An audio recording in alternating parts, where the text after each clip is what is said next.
Kia ora, Cosmigos. Welcome back to the Cosmic Banter Podcast. I'm your host, Steve, and welcome to anyone that's new. We've got a few new subscribers, particularly on YouTube, gaining a bit of traction there, so that's great.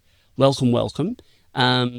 Today we have a very special guest for you indeed, Marc Coppell. Marc is a New Zealand paranormal investigator. Marc has had a very interesting life indeed, and has had brushes with the supernatural from a young age through his adult years when he was living in America. He has at least one, I think maybe two, at least one visit to the infamous Skinwalker Ranch, which we do talk about in the interview, but we're going to save that for a part two. Today, we're speaking about, as you can probably tell by the title, New Zealand's Bigfoot, otherwise known as the Moehau Man. It goes by a couple of other names in the indigenous culture here in New Zealand, the Maōri people. It's found in a couple of different areas, so there are a couple of different names, but as far as I'm aware, even amongst Maōri, it's not actually that well known. So Marc is definitely the leader at the forefront of investigating this cryptid creature. I hope I haven't lost you yet, have I? Because it is crazy. It sounds crazy. I know that.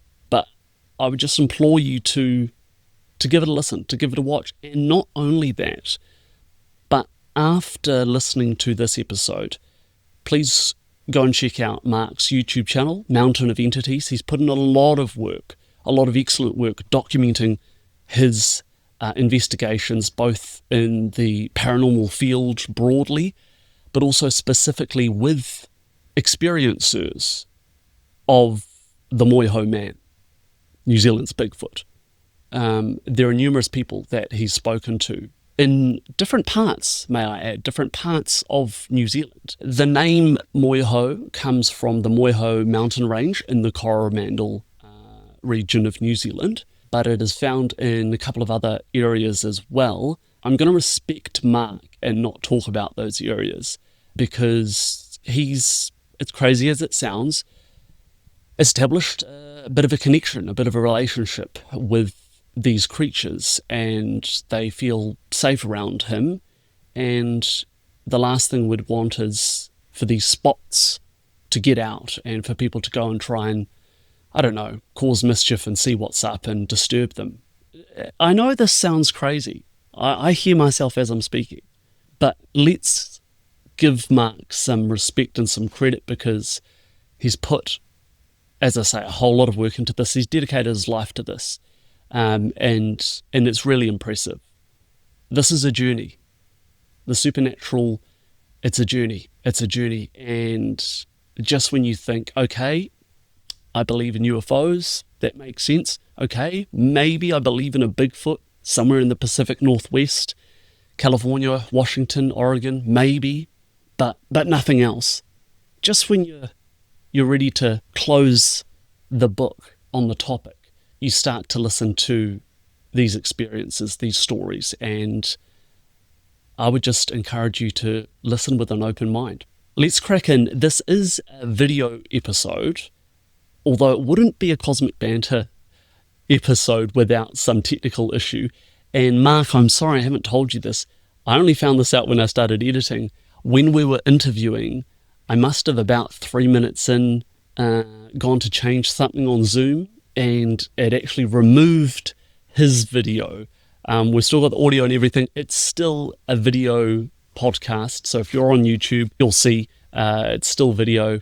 On Spotify as well, if you didn't know already, there is the video component included there too. We've got a couple of donation links in the descriptions of both YouTube and Spotify, crypto option, and credit and debit card options as well.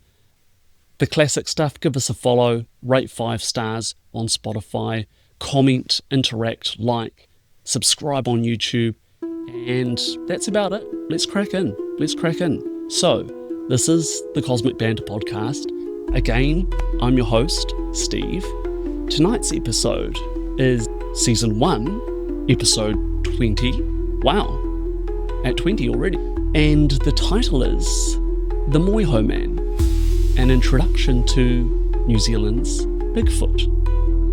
As ever, guys, remain curious, keep your eyes to the skies, and when the phenomenon decides to reach you, I hope that you decide to reach out to Cosmic Banter.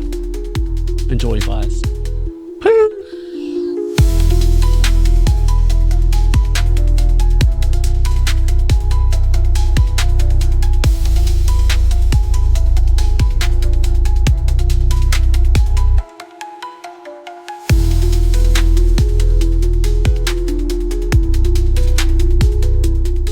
I have here today with me paranormal investigator Marc Coppell. Marc, how are you doing? Yeah, pretty good, thanks, Steve. That's great. Now, paranormal investigator, it's quite the title. How did you get into all this? Do you want to give us a wee bit of a background as to your life and how this all began? Well, I'll try and keep it short. Just say I've had many experiences growing up with the paranormal. We got forced out of our house in the 80s from poltergeist phenomena. We got chased out of our house. I've had experiences with shadow people, the tall hooded ones with people who have passed on. Some of the beings are very dangerous. They can physically harm. I've sometimes seen ghosts with other people. Much of the time when I have a sighting, I'm usually by myself. And it's kind of been a quest for me. Now, that changed in early 2013 when I lived in America. I had a sighting of a Tic Tac UFO.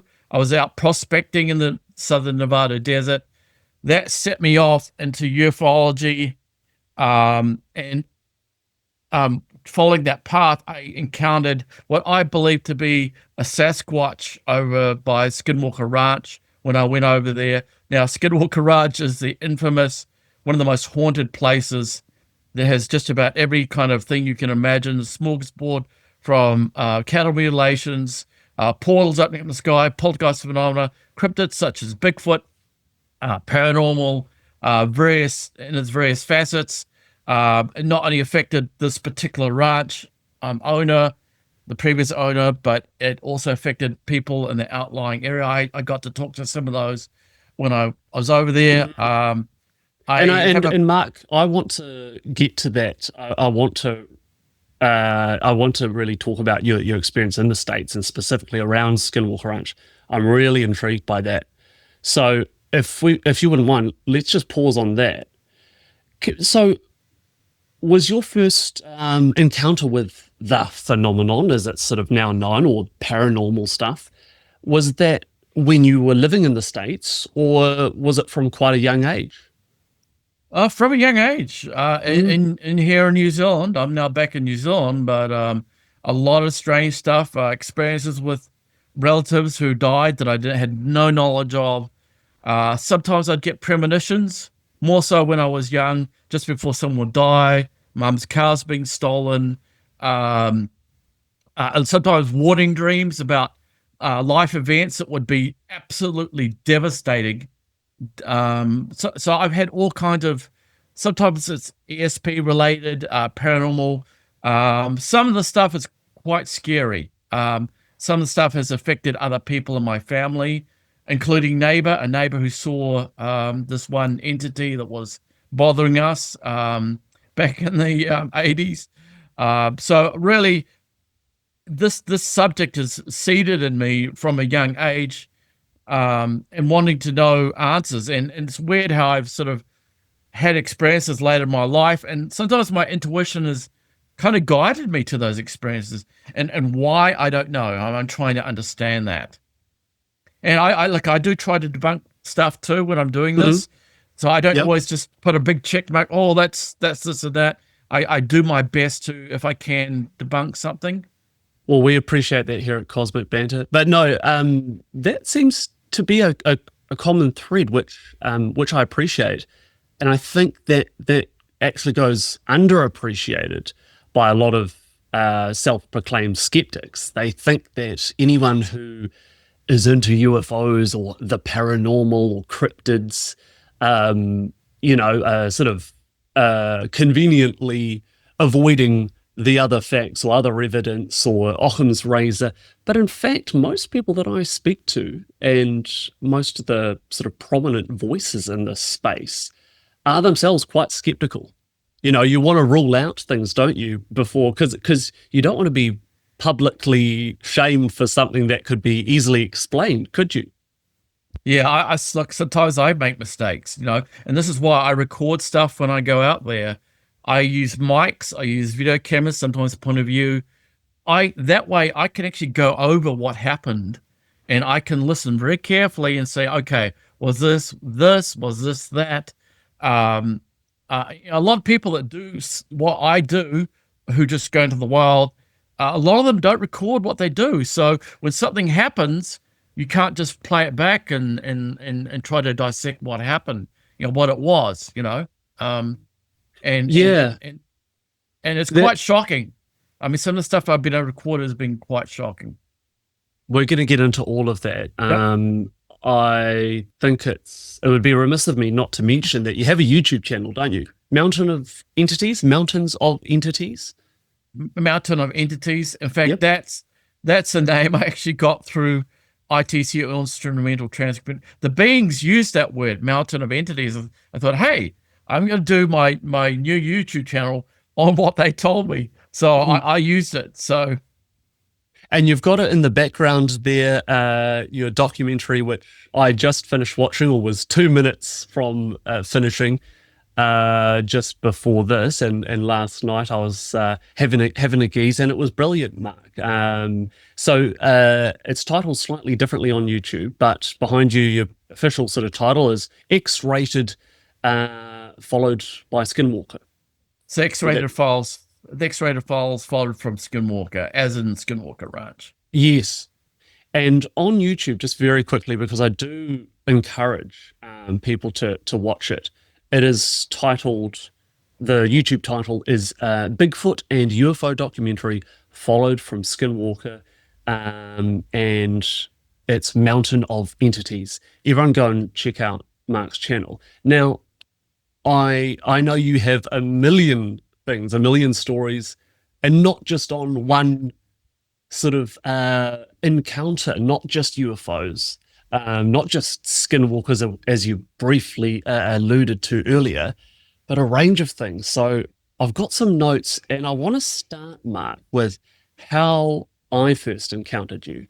And that's why I wasn't being rude. That's why I was looking at my phone, because on the 23rd of February, a friend of mine was up for a wedding in the Coromandel. And I'll put a screenshot of this up when I edit it. But there was a front page newspaper article with the Coromandel Post. And he knows, my mate knows I'm into all the stuff. He knows that I've started this podcast. He said, might be a good guy to interview. And the title is The Hunt Continues for Coromandel's Bigfoot. And there's a photo of you there with your equipment. Now, we're referring to the Moehau Man. It goes by other names. The Moehau Man is, would you agree, as a very rough, broad description, New Zealand's Bigfoot? Yeah. Well, one of the stories that goes, which I think might help spark the Moehau Man, was there was a supposed ship, either a gorilla, young gorilla, or a baboon. I think more likely it's going to be a baboon because gorillas can't swim. Escaped from a ship at Waiaro in 1924. And that was a supposed reason for some of the sightings there in the Coromandel region. Now, Waiaro, I don't know if you've ever been out the way. You've got the Coromandel mountain range there, the Moehau mountain range, very steep, very rugged terrain. Some people have got lost, some have died out there. Very rugged, dangerous area. Of course, this area has a lot of gold mining history. You had, I think it was around the 1860s, 1850s, 1860s, gold had been discovered there. And so when those things happen, there's like a kind of a gold rush that happens. People going there to get their fortunes.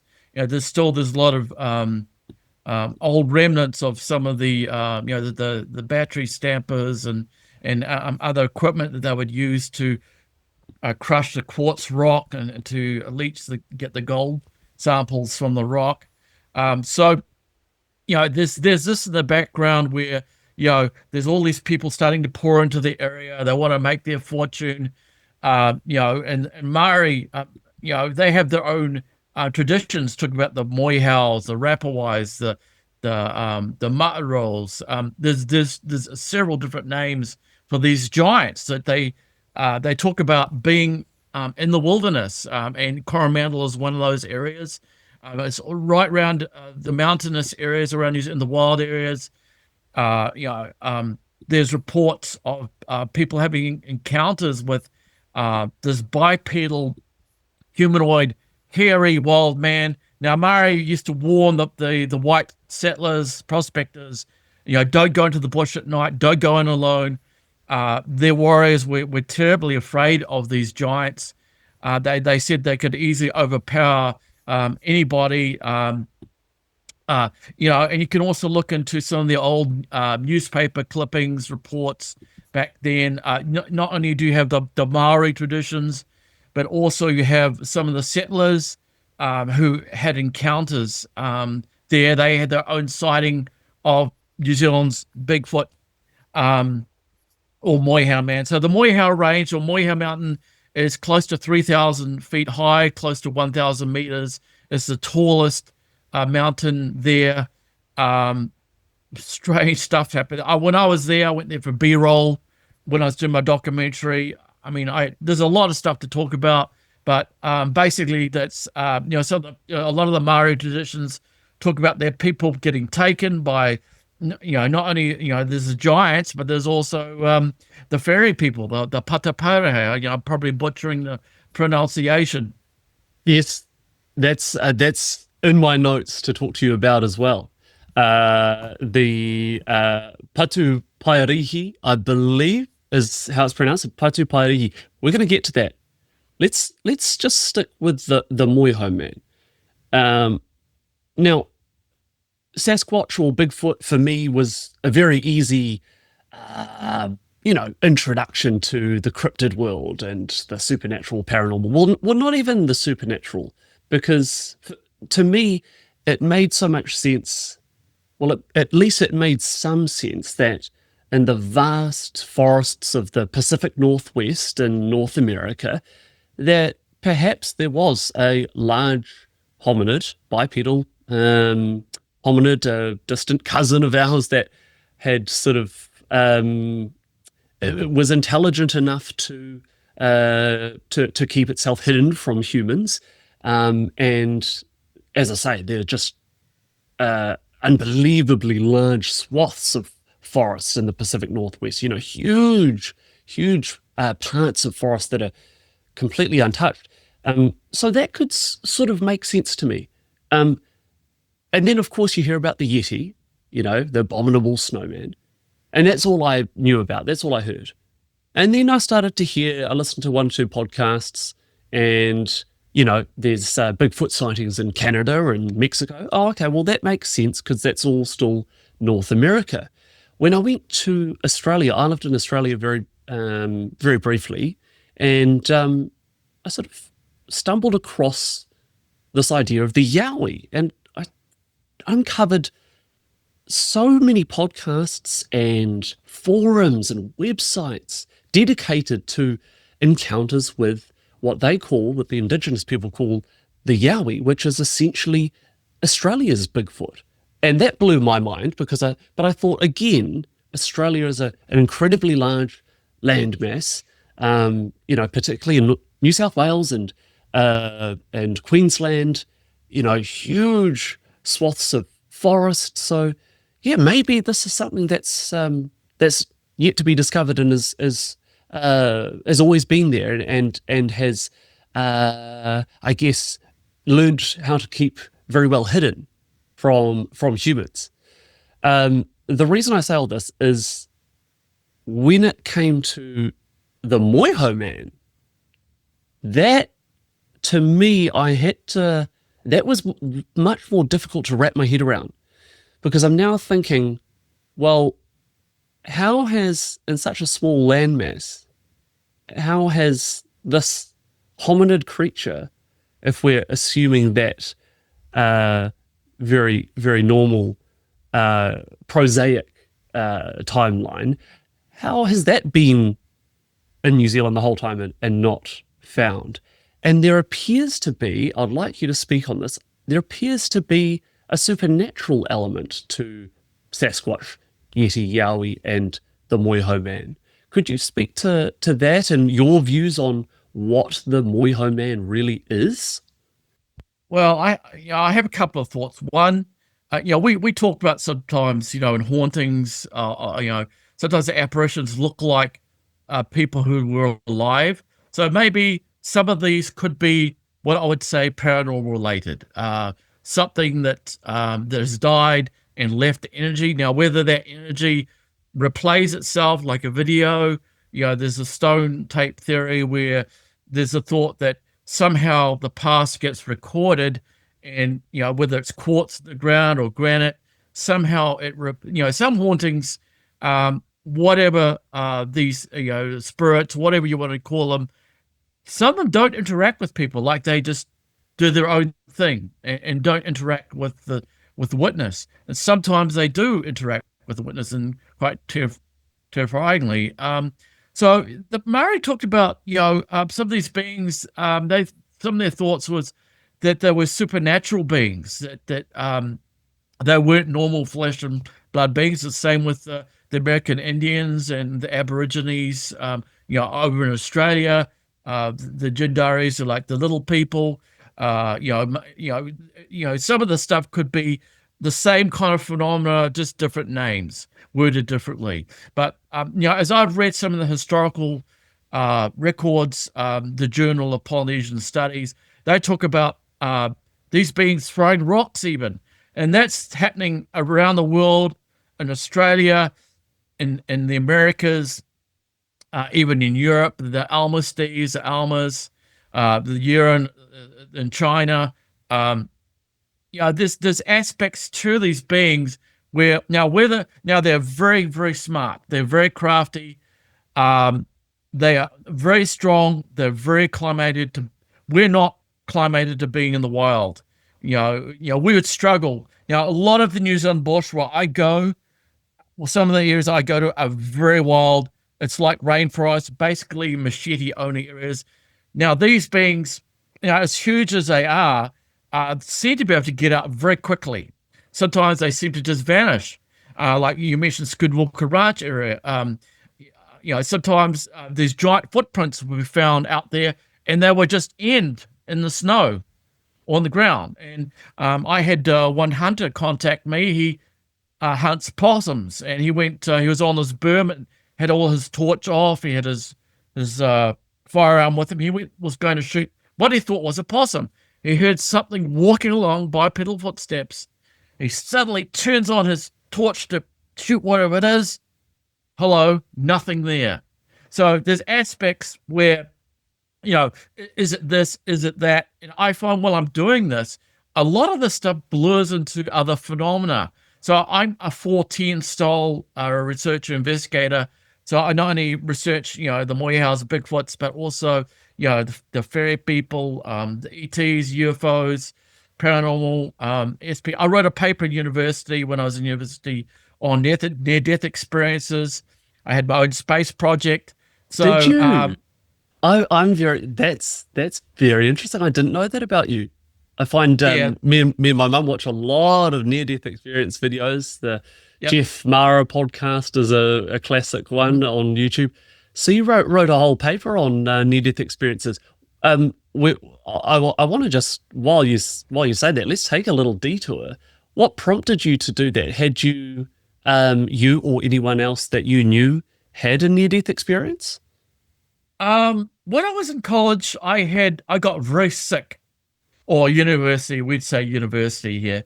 I got very sick, and somehow I don't know my soul. I felt my body drift up a few feet out of my body, and my spirit, my soul, spirit, whatever you want to call it, and then it slowly just sank back into my body. I felt my my spirit, whatever you want to call it, spirit hand go into my other hand like a glove. It was a weird feeling, like I was really sick, and I just felt this weightlessness.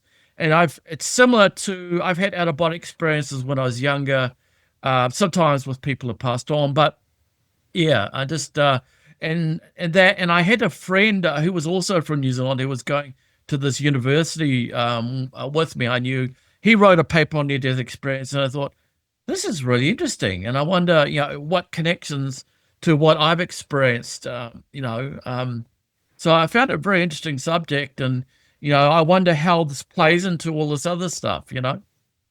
Yeah, and near-death experiences, I think for anyone who's skeptical of any sort of spiritual, supernatural phenomenon, that's a very easy introduction, because there are tens of thousands just on YouTube for you to watch. There are entire podcasts dedicated to it, very normal people, and there are so many similarities. They're not all the same. Not all experiences, as you know, are the same, but there are so many common threads.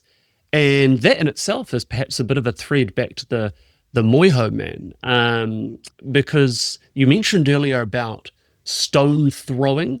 I've heard that a number of times. That's a very, very common characteristic, I suppose, behavior of both the Yowie in Australia and Sasquatch in North America. And there are a couple of others, common sort of threads and characteristics. So have there been reports of stone throwing and things like that with the Moehau Man? Like, tell us a bit more about some first-hand encounters. Well, once in my documentary, I had a Spanish fireman tourist who just contacted me the next day. He came down to New Zealand for, I think it was a couple of weeks. He planned on going up to Mount Moehau, the same mountain which we've talked about, the center of New Zealand's Bigfoot and the weird stuff. He went up by himself, up close to the summit, according to him. And he was going to stay the night. He had his tent with him. He remembered hearing these heavy bipedal footsteps. Now, he was quite well versed with wildlife. Like he talked about, he's thinking maybe it was a wapiti deer up there. So he was trying to sort of debunk it. And these heavy footsteps, he had this feeling of being watched, these heavy bipedal footsteps. He was starting to freak out. Then a series of rocks started getting thrown at him. I think he said it was a series of 3 rocks. The third one, according to him, was about 15-kilogram rock, thrown a distance of some 20 meters. So, sorry, skeptics, whatever threw that was superhuman. And I have no doubt that now I picked up the phenomenon myself. I picked up rocks being thrown. I picked up some of the audio of some of the stuff happening, the very strange stone clacks. I've had other people with me. Anyway, he said he took off from this mountain. This was in, I think this was like 2022, I believe it was. He was shocked. He took off down the mountain. He came back the next day to retrieve his gear. His tent was gone. And he told me, he said, well, I asked him, well, what do you think the whatever it was trying to do? He said, well, I think it was just trying to scare me off. And he said, if it really wanted to, I think it could have easily hit me, killed me, but instead it chose to scare me off. So whatever is doing this, now this is something that's really interesting. On the whole, these beings don't seem to want to harm us. Now, there might be some situations where, there's terrifying stuff, but on the whole, they're normally people are chased out of an area. I've got stories here in New Zealand of people getting. I've even got story from skeptics. That's for you skeptics. 3 skeptics. They didn't want. they have the worst case, I guess, of PTSD. I had one man that I spoke to. He seemed to have quite a scientific background. Went up that same mountain, Mount Moehau, in the late 70s. Went up there to stay in their tent, bivouac, he said it was. And he said they heard this howl up there in the middle of the night. They all freaked out. All three of them took off at pace, they said, at quotations, at pace, down the side of the mountain until they got into the paddocks or fields below. They were absolutely terrified. I tried to interview them, and they didn't want to talk about it. And they basically, this guy said, well, I only believe something if I can see it. But that experience has left me confused. And he said that we went through, recordings of wildlife. We couldn't identify that sound. And it's similar to what I record. I record these very strange howls. Some of the people in the documentary talk about some of this. I recorded some of the stuff that happens to people out there. So try to debunk it. I use infrared cameras. I use very special equipment, security gear when I go up there. I'll use static cameras. Sometimes I'll wear a point of view camera. I'll wear sometimes pocket mics. My best mic is my parabolic mics. They'll pick up stuff 1,000 feet away. So I can get close to something. They're highly directional. I can get close to something without it feeling threatened. Now, they know what cameras are. They've, Maōri talked about how they're very cunning. They're acutely aware of what our gear is, what we have. They know what trail cameras are. It's crazy stuff, Steve. Yeah, I think you raise a really interesting point with that skeptic who had a scientific background who said, I don't believe something unless I see it, but I can't explain. I guess that's still rational. At least he was still able to acknowledge that it was completely unexplained, and it still sort of haunts him to this day.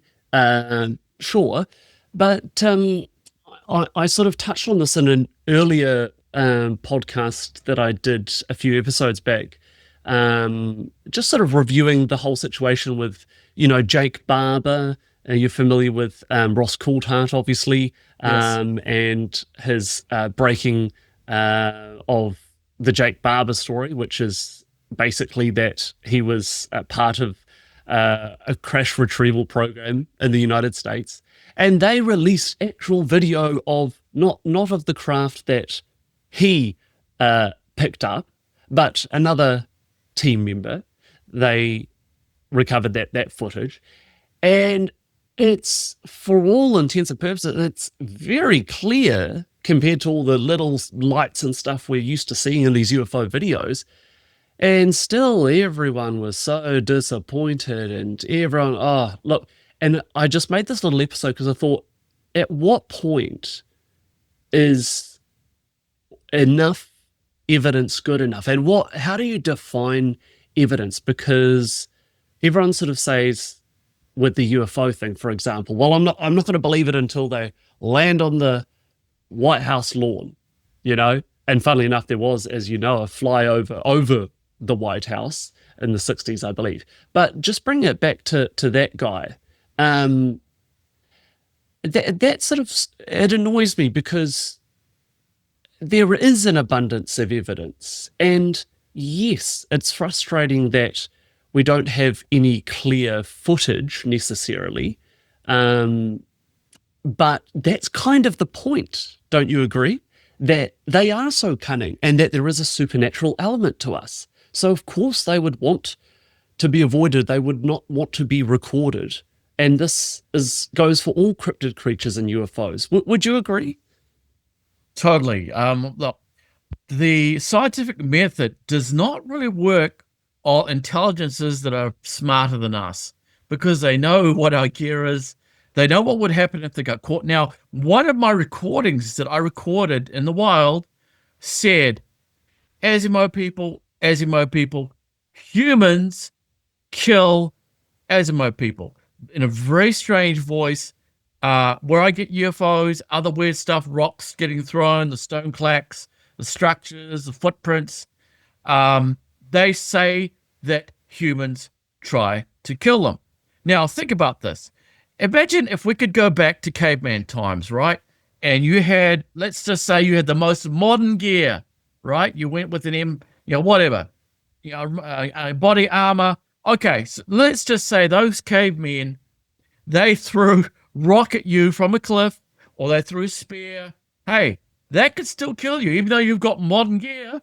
If they have the element of surprise, hey, they could kill you, or something like that, So even though they're really advanced, and yes, they're aware of our motives and our technology, and their vehicles can move incredibly fast. I've seen some myself.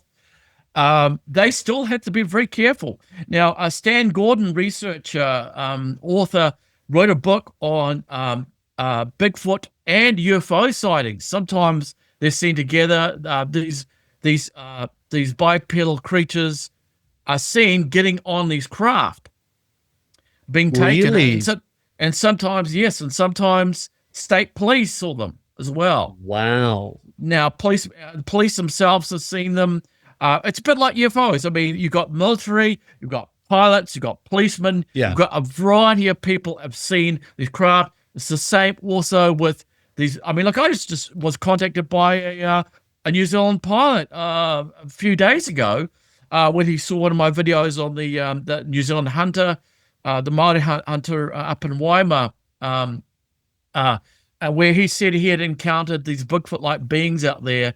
I was trying to sort of dig more into it, but he said his dog got knocked out, hit between the eyes, and his dog went missing and eventually came to. He thought that it had been struck between the eyes and got knocked out. And where this area was, there was no cliffs above them or anything like that. But he talked about having stuff thrown at him. I get contacted from people across the board. I mean, I get people who have no bias. Like when I say no Yes. bias, I get children Yes. who I had no idea that New Zealand had a Bigfoot. Yeah. And like me, starting to put the pieces together.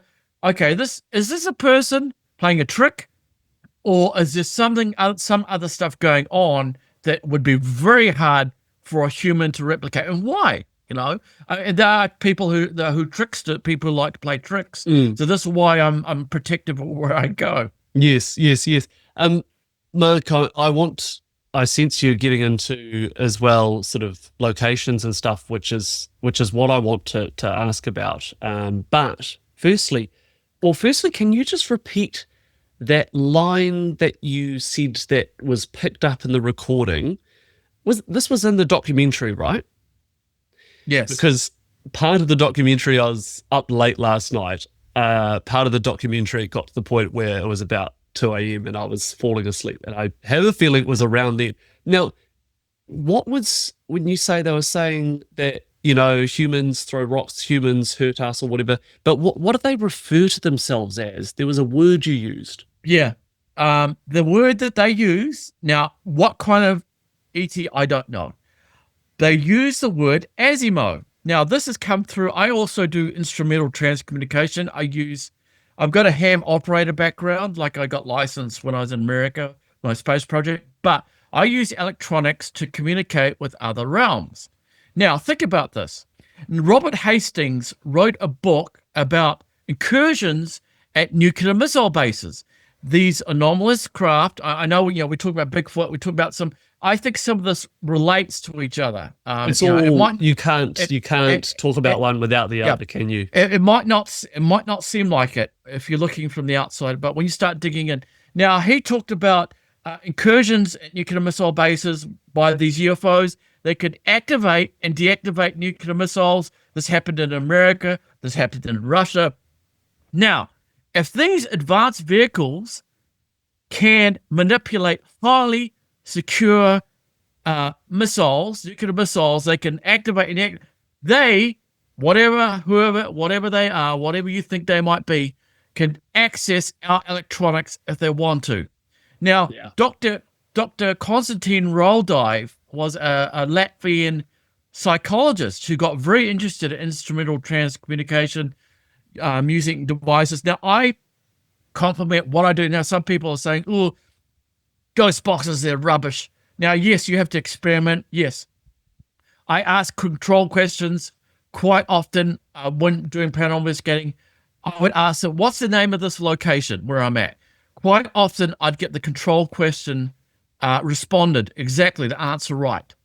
They would say my name. So that the word Asimo, that has also come up with my electronic research, because I delve, because I tell you what, when you're doing this stuff, yes, you can read books, you can watch videos, you can go out there and have your own experiences, which I think is the best way. Experience the stuff yourself. Where's I going with this? So basically, that word Asimo, according to these other beings, the highly advanced ones, means to us alien. So we're not necessarily, sorry to jump in, Mark, we're not necessarily referring to Bigfoot here. This is your communications with some other dimensional entity. Both. Let me just go back a little bit. It's actually both. Now, I don't know if you remember that recording at the start of my documentary. I was doing a paranormal investigation. This is just after I got back from America, some 20 years in America. I was doing a paranormal investigation at an old building on Queen Street, Auckland City, of all places. Stuff had happened. We were staying in that place at the time. Stuff would walk on the air mattress. Sometimes the light switch would turn on and off by itself, like I ask a question, it would turn off. When I was doing what I call a Sanji a ghost box session, I used 2 layers of Faraday radio blocking material. I don't want false positives. I don't want stuff from the radio. I got a very strange message that repeated that said something about accept the Bigfoot people, big people, in a strange voice. And it said some other stuff but it repeated. This was no broadcast message in the city of all places. Now, I've had some people say, oh, it's audio pareidolia. That's an example of audio pareidolia. However, this is repeated, multiple syllables. This is beyond imagination. People have cognitive dissonance when they see, experience something that they can't believe. It doesn't gel with their life's experiences.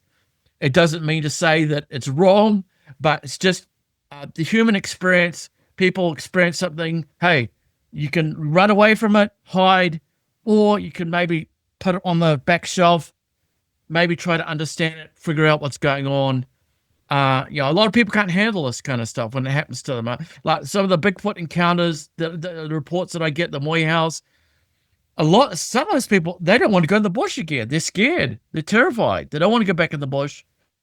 And some of these people, some people might say, oh, well, it's, people that, it was a goat or it was a possum.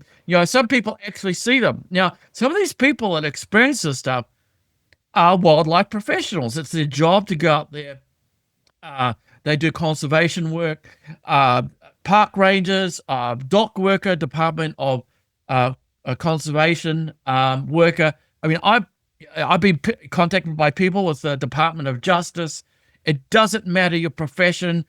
It doesn't matter how highly educated you are. Look, Dr. Jeffrey Meldrum is a professor of anthropology at Idaho State University. He has studied a number of casts of supposed Sasquatch prints. According to him, he said that these beings are real. He studies the gait, like the length of, how they walk, how they put weight on the ball of the foot. Now, the interesting thing about the Sasquatch prints, they are very flat-footed. Compared to, let's just say, a gorilla. You look at a gorilla feet, or you look at chimpanzee, their feet, they have the opposing thumb on their feet. So basically, they have like another set of hands, which enables them to climb up the tree, get away from predators, whatever. The giants, they tend to be very flat-footed. Sometimes there's reporting, sometimes they have 4 toes. Sometimes there's even reports of 3 toes, even maybe like a claw. Now, in my early days of doing this, I'd come across these giant footprints. Now, I started taking now I carry a lot of gear with me, which is bloody hard when you go up there and you're climbing down very steep, slippery stuff, and you've got a big bag, you've got a machete, you've got cameras, mics, all kinds of, tripods, safety gear. It can easily add up. So you have to be careful. But anyway, I've gone out there, come across, I remember one footprint was about 37 centimeters. You had Australian cryptozoologist Rex Gilroy, who wrote books on different wildlife in Australia. Now, he was very interested in the Yowie, the Bigfoot of Australia. He came over with his wife, Heather, and I believe it was 1995, and said he found some fossilized footprints in the Karanahaki Gorge area.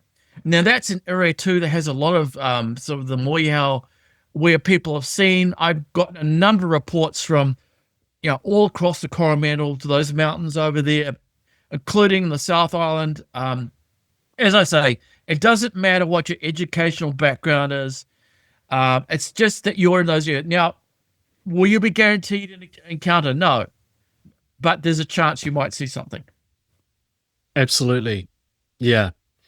So that was going to be one of my questions, is the locations. When I think the first time I heard about the Moehau Man, I may have actually seen one of your YouTube videos and not known who you were at the time. This was a couple of years ago. But I just, for a laugh, I was already, an avid listener of UFO podcasts and Sasquatch. And then I found out about the Yowie, so I Googled New Zealand Bigfoot for a laugh and found out about the Moehau Man, went down the rabbit hole. But as is often the case with these rabbit holes, there are layers to it and different warrens and burrows, I guess. I thought that it was just in the Moehau Range, the Moehau Mountain Coromandel Ranges. I thought it was a very specific area. It sounds like that's prolific for supernatural activity, including sightings of the Moehau Man. But you're saying, then I watched one of your videos and you were talking about being out in the Waitakere Ranges near Auckland, and you just threw in South Island. Can you now just give us a bit of a history of the sightings and where it is most cited? Is that the Moehau Mountain Range, and everywhere else in New Zealand that you are aware of reports coming from? All right, so the press reader online gives a really good sightings timeline through to about, I think it's about 1996. They took about, it was thought that 1882 in the Martha mine region, there was a developed prospect that was found headless. They thought that maybe it was something like that had done that. In 1900, an immigrant reports seeing a tall creature covered with grayish hair stealing vegetables from his garden. This happened in the South Island. There was a pub owner that I wonder if it's the same pub owner in the South Island. Let's see. So I'm just I'm going through some of the stuff. Okay, so 1970, campers in the Milford Sound area claimed to have been forced to abandon their camp after harassment from a large, hairy man-like creature. Then you got the Nelson Lakes National Park. A ranger Sorry, Mark. Yes. This might be annoying for the listener, but I misheard that. Did you say Milford Sound? Milford Sound. Milford Sound. What year was this? 1970. Okay, continue. Sorry. Yeah. So in 1971, now these are just some of the newspaper reports and that we've got. I've gotten modern stuff. So Nelson Lakes National Park, a park ranger discovers a trail of large man-like footprints on snow-covered ground leading to a forest. Excuse me. In the 1991, Lake, was it Mahonia pub owner Les Les Lyle reports a man ape raiding his vegetable patch. So they've been seen, raiding people's gardens. Sometimes, in other parts of the world, they're seen going to orchards, stealing a pig, stuff like that. I got now some of the reports I've got. One was there were some boys. Now I don't know what part of the South Island, but there was a group of boys that went on a boat up this river to this a campsite that was only accessible by boat. There were no roads out there. They went to stay in their tent, and they said they were terrified. They heard something was banging rocks together and was coming right outside their tent. And they were ready to leave on the jetty the next day. They didn't want to stay, which is quite interesting because I get reports sometimes of rocks being thrown, the stone clacking sounds, also from park rangers too, or trees getting ripped down, something with brute force being able to easily outrun any of us. I've gotten one report I heard about was the Kaikoura Tunnel. There was a museum curator that according to him, saw a Bigfoot by the Kaikoura tunnels, by the tunnel there. So, as I say, it doesn't matter your background. Most people are too scared because of the ridicule factor, people are too scared to talk about this stuff openly. It's work like yourself, people like yourself, Mark, and work that you're doing that is normalized the right word, but that make this at least acceptable to talk about. It's now, especially since 2017 with Lou Elizondo and Ralph Blumenthal and all that New York Times post about UFOs. It's now acceptable to talk about UFOs all of a sudden. That wasn't the case even a decade ago. So I think that's just important to note, that it's a real shame, don't you think, that these people have frightening experiences or neutral experiences, but they're unexplained, but they just think, oh, I can't tell anyone. People are going to think I'm mad. I'm a lawyer, or my mates are going to take the piss out of me. And I have a theory, I'm interested to know your thoughts on this, Mark, that because of that factor, everyone says, oh, if there was a Bigfoot out in New Zealand bush, we would know about it. There would be so many reports. Firstly, there are plenty of reports. Now, whether the media choose to play them or not, I mean, they have advertisers. They also don't want to look silly themselves. So you've got this ridicule, this fear of ridicule, even at like a institutional level. It's not that the producers or executives necessarily don't believe it. They just think, we can't run this story. It's too far out. And then on top of that, you probably have at least 10 times the number of stories where people just haven't told them. Or they may have just told one person, one close friend, and they didn't tell anyone else. Or it becomes second-hand, third-hand, fourth-hand very quickly. So do you think that this Moehau Man is more prolific throughout all of New Zealand, both the North and the South Island, than people realize?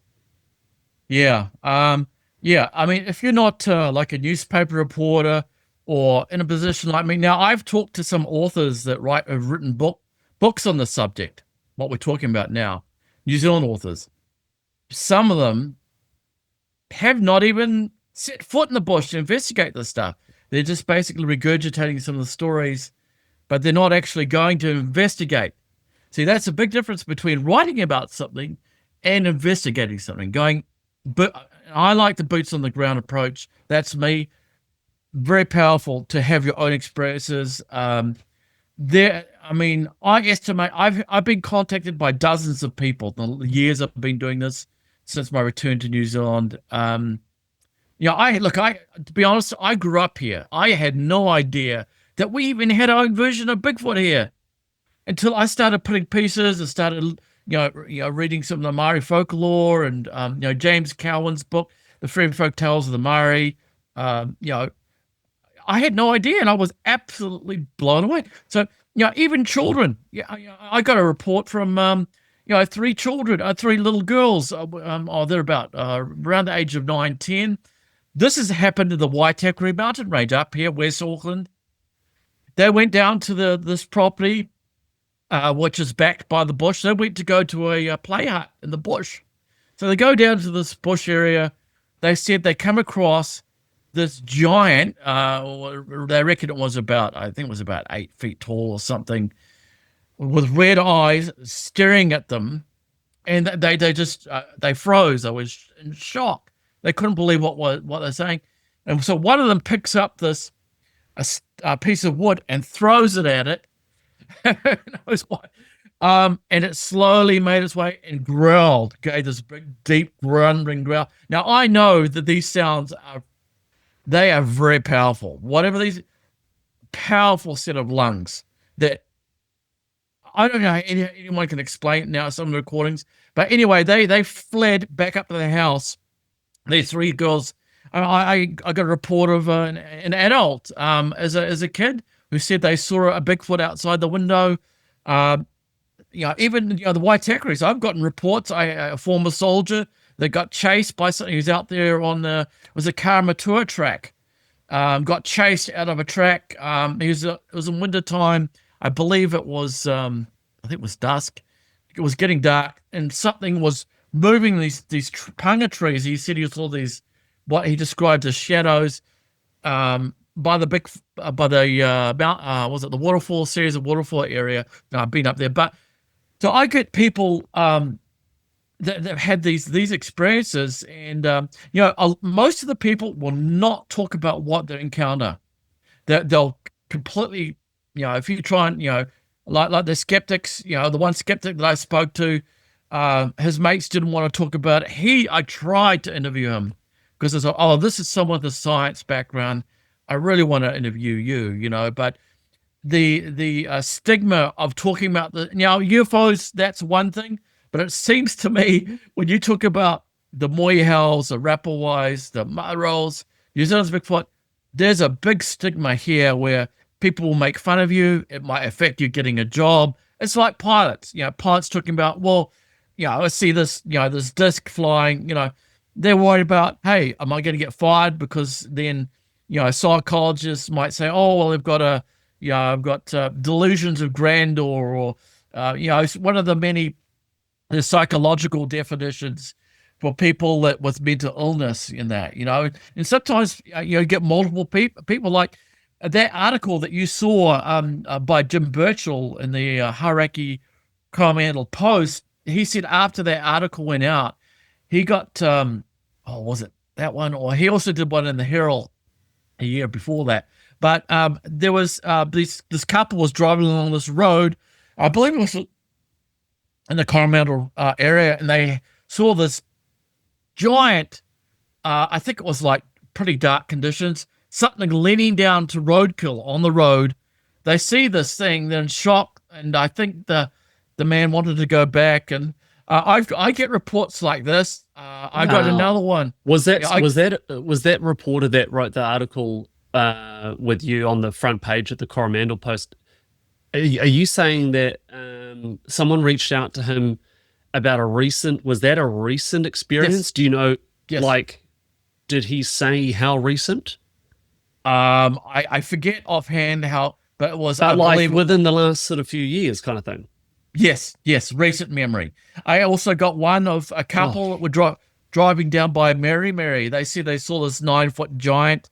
The man has a bit of a science background. Him and his wife saw this giant 9-foot brownish hair that looked like a giant human staring at them. Now, people might say, well, hey, why don't you get your camera? Now, when people see these things, what happens is the fight or flight kicks in. Hey, I'm seeing something that's what I determine is highly threatening. Like, I couldn't fight this thing, and this thing could easily get us. A lot of witnesses talk about this aspect of being absolutely helpless out there. I there's mean, nothing. I can only imagine not seeing a 9 something. Just put yourself in their shoes for a second. Seeing something that's 9 foot and like this 9 foot hominid thing, like, and you even if you're expecting it, if someone told you, hey, we have a Bigfoot locked up in a cage, it's pretty scary. It's 9 foot. Just have your wits about you. That you would still be terrified, but for that to just pop out of nowhere as you're going about your life, I think the last thing you'd be doing is trying to get some footage. You'd be terrified, wouldn't you? Yeah, they'd be holding a camera. Even if they did it, they'd be like this. Yeah. Because you think about it, you've got adrenaline flying in your body. You're like, oh, should I run? What should I do? Occasionally people do go towards them. Sometimes people get charged. There's Dean Harrison over in Australia, Yowie Hunter. Yeah, he said he got charged by one that ran down at him and threw him off into a creek. Incredibly strong. Yeah, Dean Harrison. They actually made contact with him and threw him. Yep. Hit him, sent him flying into a creek. He was by himself. He had another group of his team were close by. He got thrown into the creek. I've got one man I interviewed about 4 years ago. He was a veteran and with the I think it was the U.S. Army, and he said that he got pulled up by a Sasquatch juvenile, pulled him up in his tent up the hill. These things, they're a type of people, they could rip trees down. Okay. Now, I took a photo in this area where I go. When I went there, these trees were all upright. I came back about a dozen of these trees. This is where I'm finding footprints, a very hard to get to area, dangerous area. This is also where I got that silhouette of this thing with the conical head up on the slope at the end of my documentary. About a dozen trees snapped like toothpicks. And when I say snap, the Nokia palms? The Nico palms? They're sort of, I know you're talking about. Yep. I mean, those things are resistant to hurricane force winds. Whatever did this was out to snap it at a 90-degree angle. So, yeah, I tell you what, even if you could lock this, they have the ability that they could rip a door off. Okay, they're incredibly strong. And I think Mark, it's so interesting, particularly as we're talking about the context of this happening in New Zealand. Skeptics can't. We seem to be bashing skeptics a lot today. Okay, but no one can write it off as, I don't know, wolves and coyotes and bears and all these other big mammals that North America and Europe have. I mean, even Australia, there's all sorts of really large animals. Really, all we've got here, we have no native mammals apart from a few species of rare bat. We have sheep and cows, and we have deer and pigs that people hunt in the bush, right? So at a certain point, there is literally nothing, not even a human, not a deer, not a pig, not a boar, that could tear these trees down. And would you say that they're often done in such a way that, because the only thing I can think of that skeptics may say, well, what about, machinery? That's quite often quite clinical. It's a clinical cut, or so these are like bashed down and brute force. Like, you imagine being Incredible Hulk and snapping a tree. Now, there are no saw marks. Tornadoes. Now, I a lot of things have gone through my head. There were no lightning burns. Now, lightning can go through a tree, and depending on the moisture content, can actually cause an explosion from the inside. Now, there were no lightning burns or marks on any of these trees. The area was a very small area. Now, this is where I get mimicked. These deep voices mimic me. This is where these strange interactions, which don't seem to be animals, the footprints. To me, the footprints are quite they're occurring in areas where there's cutty grass, blackberry. You wouldn't look, your feet would get destroyed walking around in those kinds of areas. Um, And when you say about, the lightning bolts, it could be this, okay, but there was no marks. But also, even if that was a possibility, that was a plausible explanation, oftentimes this coincides with other evidence like the footprints, like the yes, anecdotal evidence of someone hearing the whooping or having stones thrown at them. exactly. Do you want to also talk to, sorry if I interrupt you, can finish your point as well, but also while I remember, just can you talk to the sort of arrangements of branches and trees that they often seem to like doing? Well, in this, I'm just going to say research area number one. Now, I have been to the Coromandel a few times. The This was the area where I wasn't there to look for cryptids. I mean, I had no idea. And originally, I was going to look at historical areas. This was very wild, very hard, like rainforest. I went into this area. I noticed sometimes I'd find these teepee, kind of like all these sticks leaned up against each other.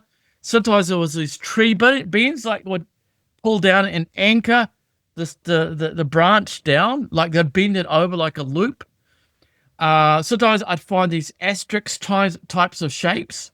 Sometimes in my documentary, towards the end where I take someone with me to this first area where all this weird stuff is happening, the torn trees, the footprints, the strange sounds, the structures. I'd go out there and I'd get, it sounds like getting followed, the strange feelings of being watched. I basically got followed from there back to my place. Now, this is where it gets into the supernatural aspect, where flesh and blood people say, "Oh, don't talk about that. That's hooey. It's rubbish." But look, if you want to look at it from a scientific point of view, you have to look at all the data. Now, I got approached by something there I could not see. I was taking a leak before I left the area. A lot of weird stuff has happened out there. So that's when I started using mics. And I swore I heard these voices out there. And I thought, what is it, my imagination? This is where I started wearing GoPro cameras, started wearing separate mics,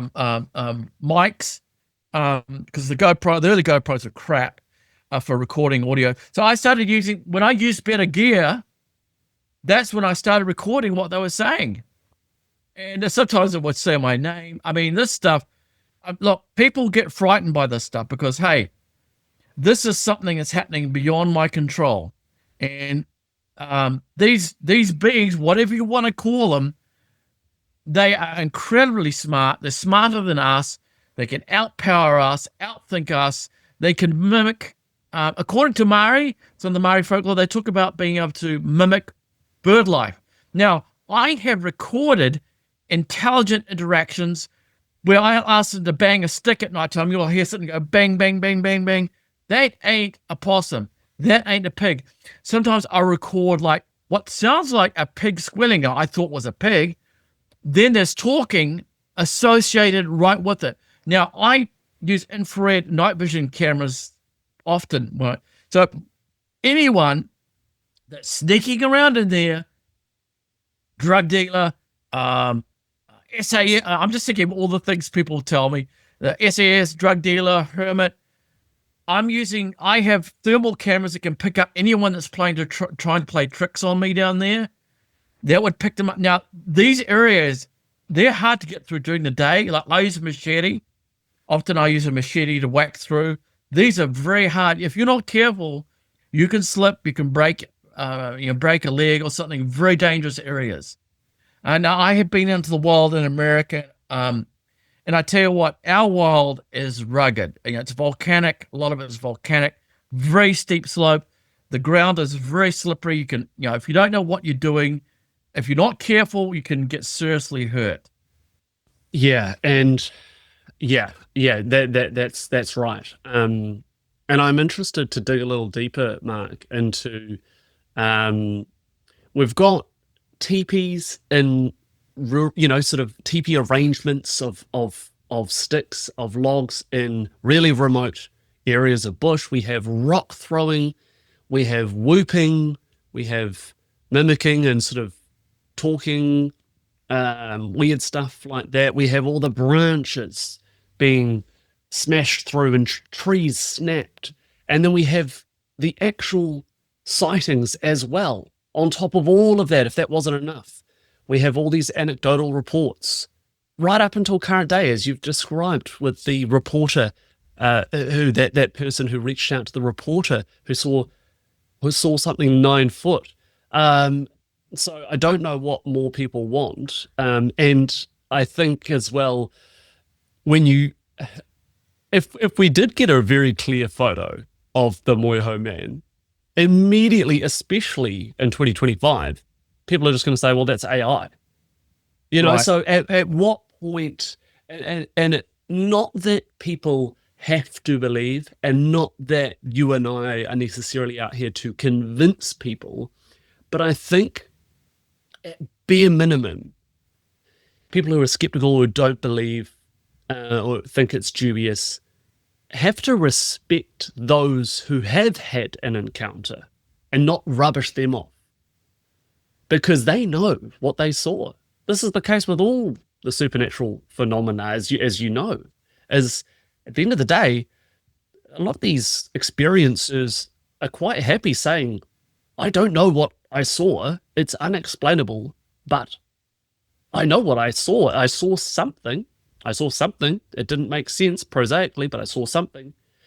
So we have all this evidence. You've given a really good sort of breakdown of all the various evidence. And by the way, a lot of that sort of translates, is sort of synonymous with the Sasquatch and Yowie reports that I've read as well and heard about, which is interesting.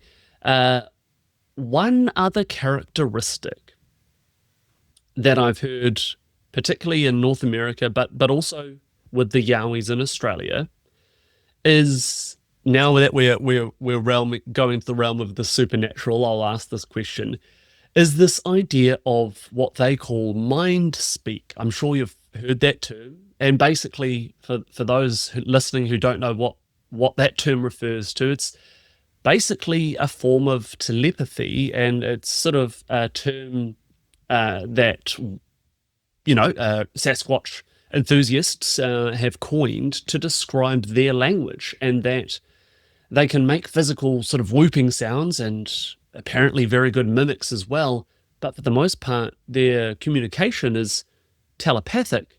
And the way that apparently we know about this is that in some cases humans have had telepathic communication with these beings. Have you encountered any sort of aspects of mind speak or telepathy with these Moehau stories? Well, I personally had something happen after I went out into the wild. Weird stuff was happening, and I didn't know what it was at first, what was going on. I was trying to put the pieces together. I thought I'd try and record it, and maybe I can figure out something. Now, something followed me from the wild. I was laying down in my bed, wasn't asleep. I'm insomniac. I don't sleep very, very well. It's very hard for me to fall asleep. I was laying in my bed. I feel this energy come into the bedroom while I'm lying down there trying to sleep. This thing comes up to me. I could just feel the energy come up to me, taps me on the head. I guess basically get my attention, saying, hey, you're not dreaming. And it told me a date to go back into the wild. It was January 13, 2017. It was a Friday. It was a full moon. When I went out there, that I didn't know what, I was like, oh, what the heck's going to happen? I couldn't believe this happened. And when I went out there, when I got into the bush area, I started going through the bush, something ran past me like an elephant, smashing through the bush like an elephant. So basically, now I don't know whether this was one of the Moehau's, Sasquatches, whatever word you want to use, whether they were leaving, like some people can leave their body, astral projection.